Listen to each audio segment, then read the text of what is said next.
Pregame.com.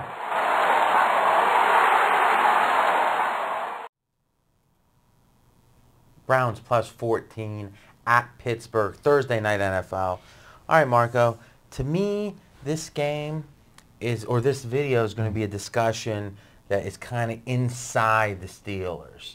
And this is stuff that a normal handicapper that doesn't watch every play of every game is not going to look at. I'm going to start out with the following. It strikes me that Pittsburgh got a taste of successfully running the ball last week. Is on the message boards, you could tell with the enthusiasm on the field that when they were able to run the ball in the red zone, it was really something that was like, there we go, that's what we've been missing. Did you see that? Oh, absolutely. And Mendenhall probably, just the little things that he did in that game, I thought that was his best game of the season. I mean, the touchdown run when he made the cutback, down at the goal line, that's the Mendenhall that we saw, a couple of years ago that gave us the glimmers of hope that we made the changes at running back. The Steelers, one thing that bodes well for them with doing the running game now, we're moving into December. We've been fortunate so far with weather. Soon, weather is going to become a factor in Steeler games when you're playing late December and hopefully into January in the playoffs. Well, but that brings up the old point. Unless there's extreme wind or extreme snow, it's either neutral or an advantage for the offense when the weather's a little bit bad. A little bit of snow, less than 4 inches, whatever you want to call it. I think that's kind of an old, really, I'm not even sure if it was ever correct, but I think there's so much passing now. Well, let me just ask you the question. Is if it's not crazy windy, but there's some sleet, it's 28 degrees at game time, do you handicap that as a negative for the offense?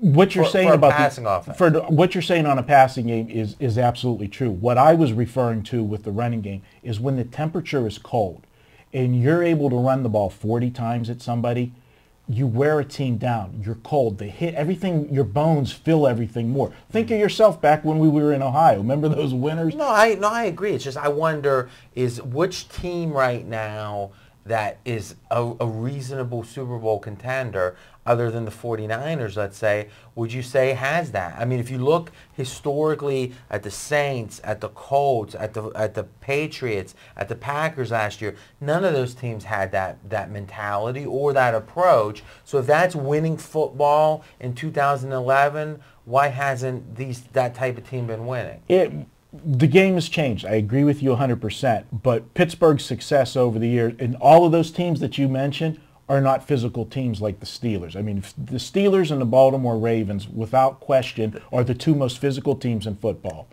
But they're both teams that can pass just as Pittsburgh clearly is a passing team now. Baltimore, I think, is kind of schizophrenic, but they certainly can pass if they need to. Okay, but so let's talk. I think that they have a taste of the success running, and my point is that on a short week, and something we've been talking about in all these Thursday games, is the home team has a big advantage. And historically, it's like 59% with over 100 games on Thursday that the home team wins. Now, if Pittsburgh's inclined to keep the game plan simple, okay, now all of a sudden more running. If you have a 14-point dog, that's an advantage. And it brings up another point. How does this being an interdivisional game with the increased familiarity of the teams affect the whole Thursday fact? Well, that's what the point I was going to bring up. It's always a huge advantage for the home team, as we've talked numerous times, but this is the least advantage to the home team in this particular setup for two reasons. One, obviously the division, you see the team twice a year, they see you twice a year. So preparation time is a lot less. You don't have as many wrinkles to prepare for. But secondly, even in a division game, this is probably the closest proximity, division game that you could possibly have. It's a 2-hour bus ride, from Cleveland to Pittsburgh. So this is the least disadvantage that any Thursday night team will experience this season. It's a good point. That's a good point. So it strikes me, I've got a pretty strong feeling on this game, so why don't I get right to that? I think this is a correlated parlay. Now let's talk about that. A correlated parlay is when you have a side and total in the same game, or there's other correlated parlays, but here's an example, and that if one happens, the other one has an increased likelihood of happening. Right. Typically with over-under dog favorite, it should be 25, 25, 25, 25. Whatever combination should be 25%. If it's over in the favorite, dog in the under, whatever. Sometimes I think there's a correlation, and with the insight I have in the Steelers, I think it's here, is if you look at every time they've been a favorite of a touchdown or more, they're under 3 over 2. So you're like, 60% under, nothing special.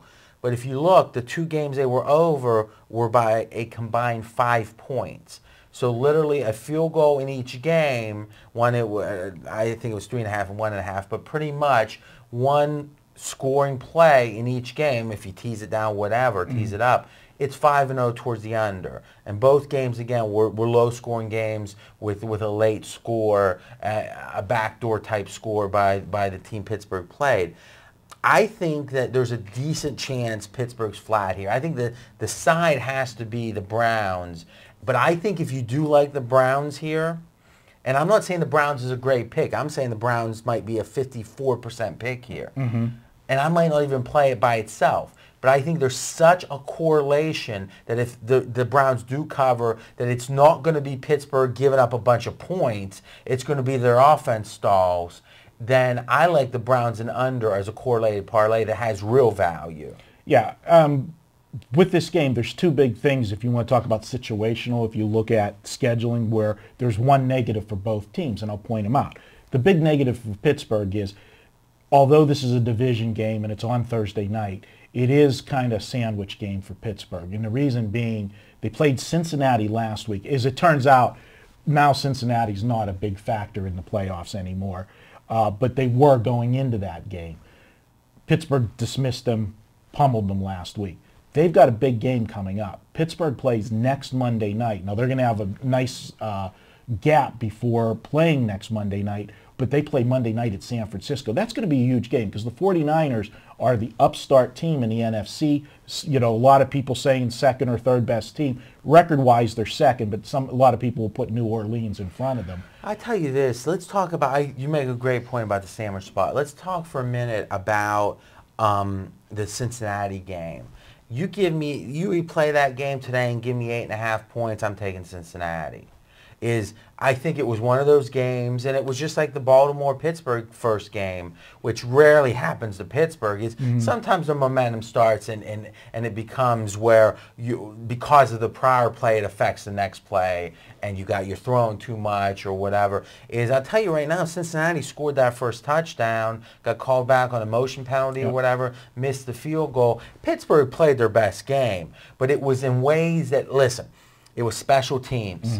Okay, I have my. We're usually on the other side of special teams. And I think some of the younger D-backs we've been drafting, some of those real strong plays were 2 of the younger D-backs, which really encourages me. And with our young receivers that actually are covering on kicks and punts, you know, I'm pretty optimistic in general about our and it's been a good year for special teams. But it's one thing to not give up a touchdown return or whatever, which I think we've done well this year. It's another thing to be blocking field goals. Right. First time since 2006, I think. Another thing for punt return. First time, I think, for even longer than that. Right. If Pittsburgh, you know, that was the thing, is when we were 7-3 or whatever we were at some point for a couple games ago, we had the worst turnover differential in the NFL. And we were one of the first teams in like 30 years to be such a bad turnover differential that had such a good record. You just don't turn the ball over and have a good record in the NFL. Which is uncharacteristic for past Steeler defenses. We always had the takeaways. So now that if we're getting turnovers and we're blocking field goals and returning punts, we're the best. You know, we'll beat Green Bay. I have no doubt. I don't think that's going to continue. And blocking field goals isn't. You know, but the punt returns, 3-4 turnovers, that's not going to continue either. That game was an aberration. I think we're playing fairly well, but to me, Pittsburgh's at a high right now. It wasn't just 6 weeks ago or 7 that we were only laying 3 points to Tennessee at home. This is the same team. Woodley's still questionable, though. So Woodley's a key. He only played like 15 plays in that game. I think that the value's on the Browns, but I tell you, here's the thing. Well, first off, do you agree with all that in general about my thoughts on Pittsburgh? Yes. All right. Yeah, that's all you got to do, say yes. Yeah, I agree with you. But here's the point. Imagine if you have a side where it's dog or favorite, where it's 50-50. All right, so you're thinking, how can there be value there? But if somehow, some way, there was a strong correlation to one of those sides, dog or favorite, or maybe both, where you would actually say, well, if it's the dog, it's going to be the under. If it's a favorite, it's going to be the over. Not 100%, but let's just say it's a strong correlation. You, in theory, would be smart to play the dog and under as one parlay, right, and the favorite and the over as another parlay on the same game.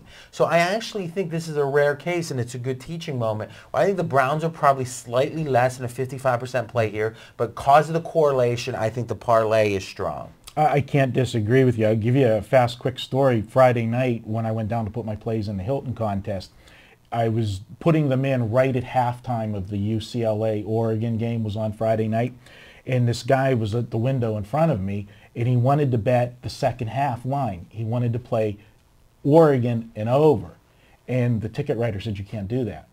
He goes, why? He says, I want to play second half. He says, you can't parlay it.